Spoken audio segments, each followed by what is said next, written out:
Speaker will be Dr. Saad Al Kutair.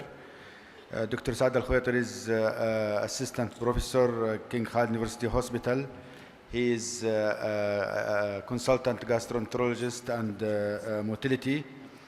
He will talk about irritable bowel syndrome, the role and dietary therapy in clinical practice. Dr. Saad. Thank you, Dr. Abdullah. I appreciate your introduction. Thanks for the invitation. So my topic today is about IBS. Namely, we're going to talk about dietary management.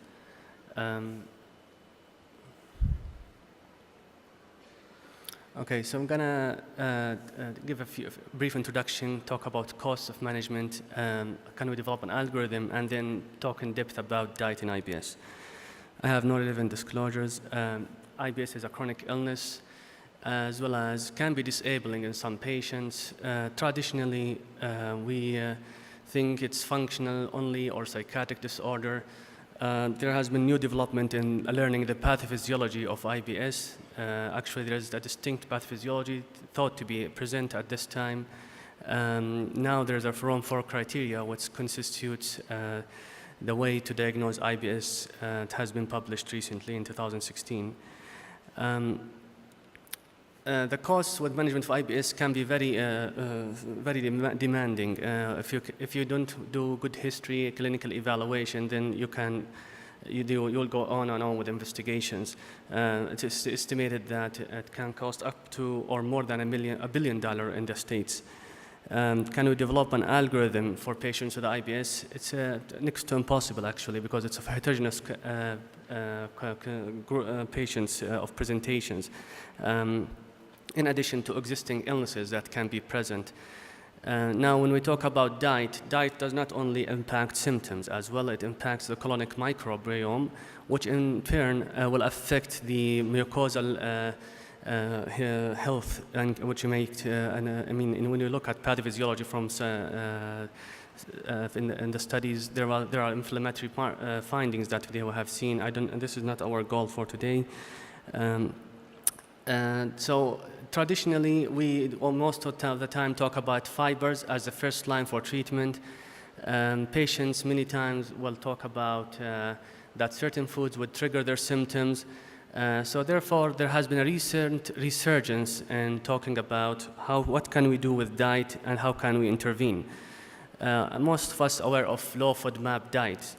The idea comes from the fact that FODMAP diets they are poorly absorbed and as well as osmotically active and rapidly fermentable. All these can result in change in bowel disturbances. Therefore, it is recommended or it has been studied. It is present in many kind of foods, so it's a difficult way to handle for patients. If you recommend it, you need a special dietitian and so on. So the first study I'm going to talk about is a study about low FODMAP diet versus normal local diet. This is a local diet, and this study was done in Australia by Halmos et al., published in Gastroenterology 2014.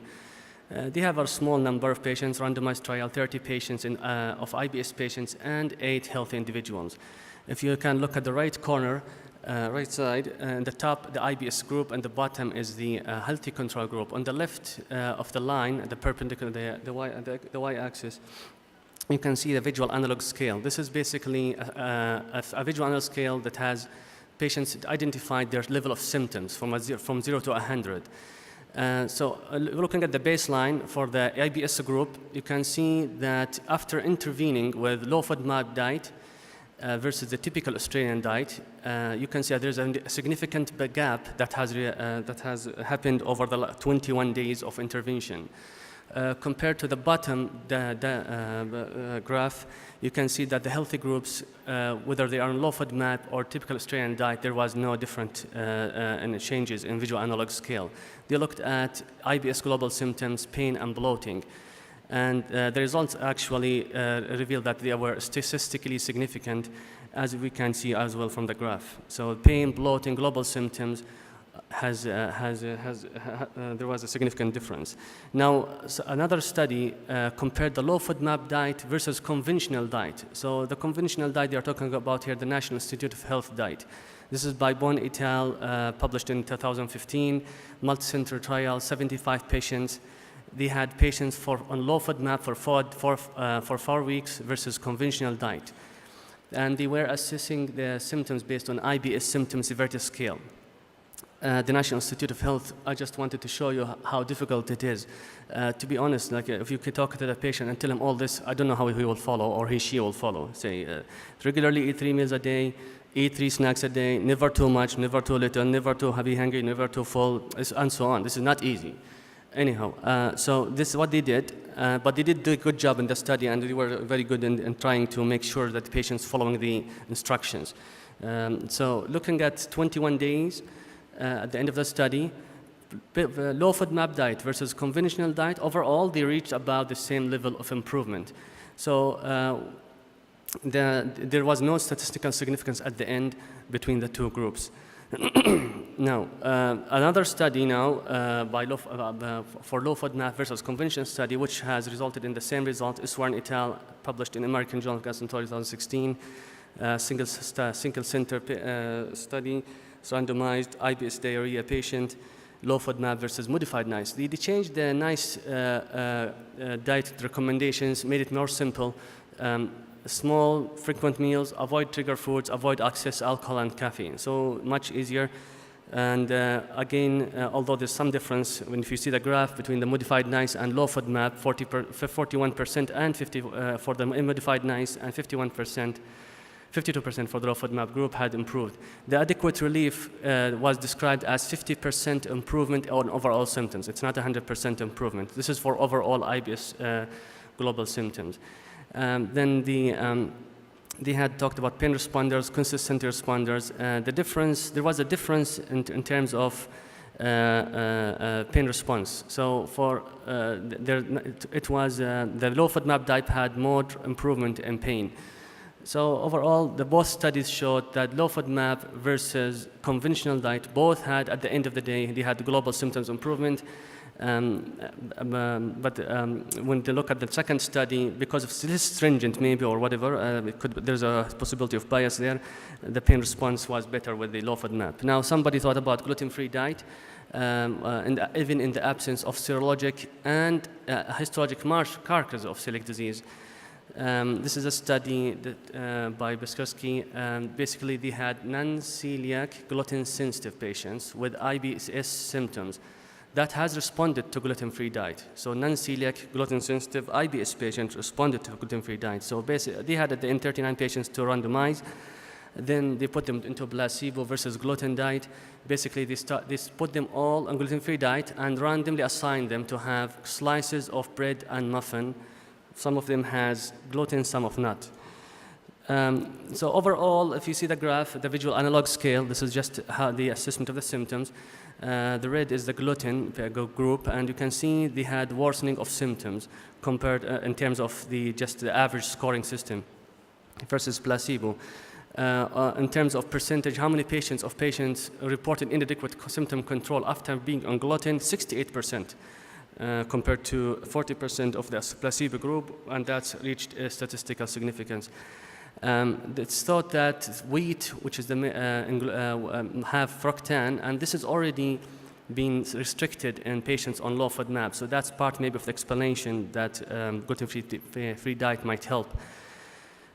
Same person published another study in 2013, double-blind crossover trial.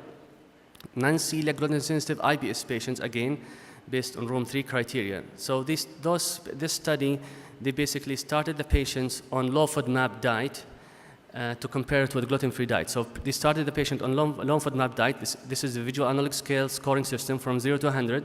You can see from baseline to the end of in the first 4, this is for about 2 weeks, they improved. And then they were randomized to gluten-free versus, which is a placebo group, high gluten versus low gluten. This is for 1 week. There's something not right in this. Oops.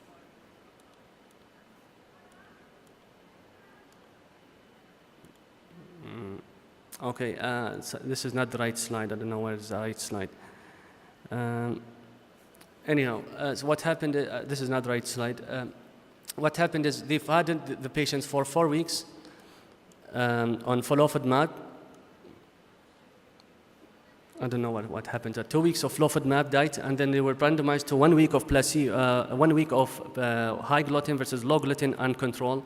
At the end of the study, there was no significant difference after adding the gluten-free diet to the flofadmab diet. Somehow the slide is not read right, so I will leave that. The conclusion of the study, no additive benefits of gluten-free diet versus low-FODMAP diet if the patient already started low-FODMAP diet.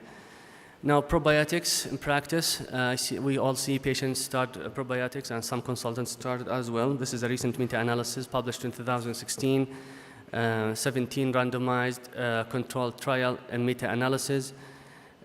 So if you look at the force plot, most of the studies are in favor of probiotics.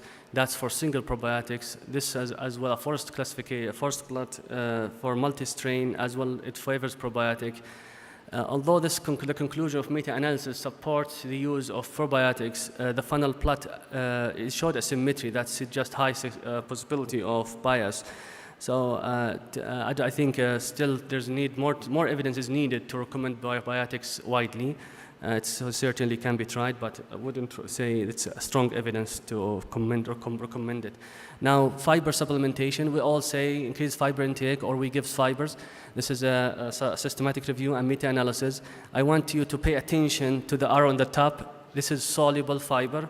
It's important to identify soluble fiber versus insoluble fiber. This is a forced plot of global assessment of IBS for soluble fibers, and you can see most of the studies are in favor of using soluble fiber. On the other hand, if we look at the insoluble fibers, the studies that are not in favor of using them.